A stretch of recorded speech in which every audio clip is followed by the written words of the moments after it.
খাও।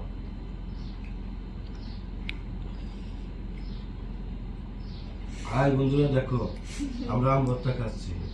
এই বছরের প্রথম আম ভর্তা, অনেক মজা খেতে। গরমের দিন তো আম ভর্তা খাই কেমন মজা।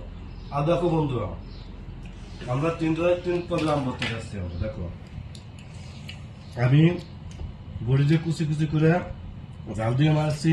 আমার এই মেয়ে একটা একদম কুচি কুচি করে কাটছে, কাটার পরে আরেকজন এই যায়, সে আবার ঝাল পছন্দ করে না, মিষ্টি দিয়ে খায়, মিষ্টি দিয়ে মাখাচ্ছে। আমরা তিনজন তিন পদের আম ভর্তা খাচ্ছি, তাই না? আর বন্ধুরা শোনো, আমার জীবনে আম ভর্তা একটা গল্প আছে, মজার গল্প। কি গল্পটা শুনবো তোমরা? অনেক মজা লাগবে। আমি যখন ব্যাচেলার ছিলাম, একটা ম্যাচে থাকতাম তা আমার এক বড় ভাই ছিল ওই ম্যাচে। সে আবার জাহাঙ্গীরনগর বিশ্ববিদ্যালয় পড়ে, না সরি, তিতুমির বিশ্ববিদ্যালয়, তিতুমির কলেজে পড়তো তখন। তখন ওই আম ভর্তা করে আমার সেই বড় ভাই কয়েক কেমন রেডিকা আম ভর্তাটা খেয়ে যা। বাস আম ভর্তা খেতে গেছি, কেবল গালে দিছি, লগুলো আমার বমি এসে পড়ছে। কারণ কেন জানো?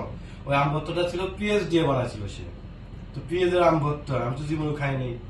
তার বাড়ি ছিল বরিশালে। আবার আমি ওই মেয়ে, আপনি কি করছেন? পেঁয়াজ দিয়ে আম ভর্তা মানুষ খায়? কাশটি পুরো গন্ধ করতেছে, পেঁয়াজের গন্ধ। কয় ভাই আমি তো আর জানি না পেঁয়াজ দিয়ে না কি দিয়ে বানায়। জীবন আম ভর্তা খান না, আম ভর্তা দেওয়ানো নাই, বানান নাই, কিন্তু দেন নাই আম ভর্তা, যে পেঁয়াজ দিয়ে কোনো আম ভর্তা বানায়। বন্ধুরা আপনারা, তোমরা কে কে পেঁয়াজ দিয়ে আম ভর্তা খেয়েছো আমাকে কমেন্ট বক্সে জানাবে, অবশ্যই কিন্তু জানাবে।